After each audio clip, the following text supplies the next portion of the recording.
ربنا عز وجل يقول إن قرآن الفجر كان مشهودا. ما معنى مشهودا؟ تشهده الملائكة، فالملائكة تحضر صلاة الفجر، حتى لو كان في ديار غربة اثنان يصليان تحضر ملائكة الرحمن. إذا حضرت ملائكة الرحمن تمثل العالم الطهر الأعظم، تمثل عالم الطهر الأعظم في عالم الأرواح. فما بالك بمسلم يخرج وآخر عهده بالناس أنه كان قريبا من عالم الأرواح الطاهر، قريبا من الملائكة، كانت الملائكة قريبة منه بنص القرآن.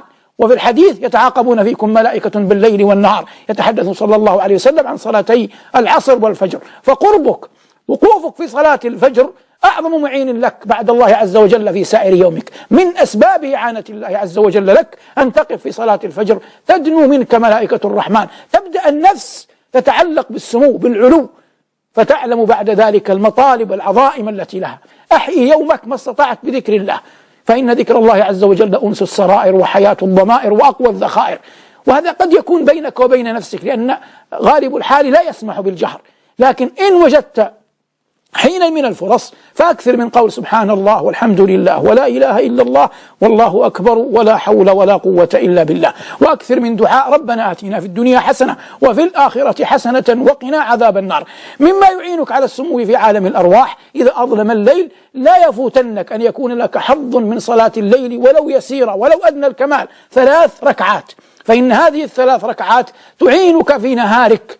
ويأبى الله عز وجل أن يذل في النهار من اعتز بطاعة الله جل وعلا في الليل. محال، الله عز وجل حكم عدل ورب ذو فضل، وهو يقول وقوله الحق هل جزاء الإحسان إلا الإحسان.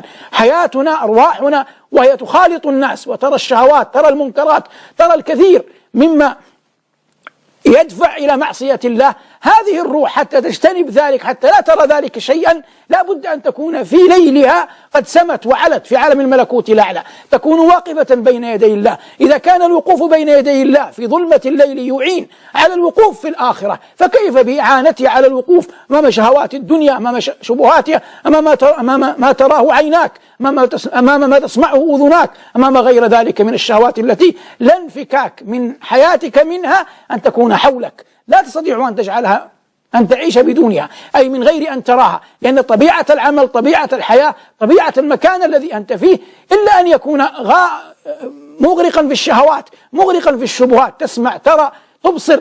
لكن متى تعان على غض الطرف، متى تعان على أن تحول بين جسدك وبين الوقوع في الوحل والرذيلة، هو أن تكون ذا سمو بروحك. كيف تكون ساميا بروحك؟ أن تحسن الوقوف بين يدي الله عز وجل في الليل. السمو بالأرواح مهم جدا، لا يغلبنك الشيطان وتبقى ليلك كله لم تقف على بين يدي الله في صلاة. فإن غلبت ليلة، ليلتين، 3 أكثر أقل، فحاول أن تقضيها في النهار، تصليها شفعا. توخى ساعات تفتح فيها أبواب السماء. النبي صلى الله عليه وسلم أخبر أن ما بين أذان الظهر إلى الإقامة تفتح أبواب السماء، فقال أحب أن يرفع لي فيها عمل صالح. قد يكون هذا وقت محاضرات، قد يكون وقت عمل، لكن قد تأتي أيام لا عمل فيها، قد يأتي يوم مأذون فيه. فمثلا الذي المعلوم أن في البلاد التي أنت فيها أن يومي الأحد والاثنين لا دراسة فيها، وهذان بالنسبة لك معين على أنك بين الأذان والإقامة تصلي 4 ركعات، ركعتان، حتى تصل بسمو روحك إلى الملأ الأعلى. كذلك مما تسمو به الأرواح قراءة القرآن. عثمان رضي الله تعالى عنه وأرضاه كان حافظا للقرآن، ومع ذلك كان لا ينفك أن يرى والقرآن في حجره، المصحف في حجره، يقرأ منه، فيقال له يا أمير المؤمنين ما هذا؟ فيقول كتاب مبارك جاء به رجل مبارك، كتاب مبارك جاء به رجل مبارك. وقد صدق رضي الله عنه وأرضاه، وكان يقول والله إني لأكره أن تمر علي ليلة أو يوم لا أرى أنظر فيها في عهد الله، ويقصد بعهد الله القرآن. والمقصود أيها المبارك قيام الليل، صلاة الفجر، ذكر الله، قراءة المصحف ولو بين الحين والحين، هذا كله يعينك على أن تسمو بنفسك، تسمو بروحك. وفيلسوف الإسلام إقبال رحمه الله يقول إذا الإيمان ضاع فلا حياة ولا دنيا لمن لم يبق دينا، ولا دنيا لمن لم يبق دينا.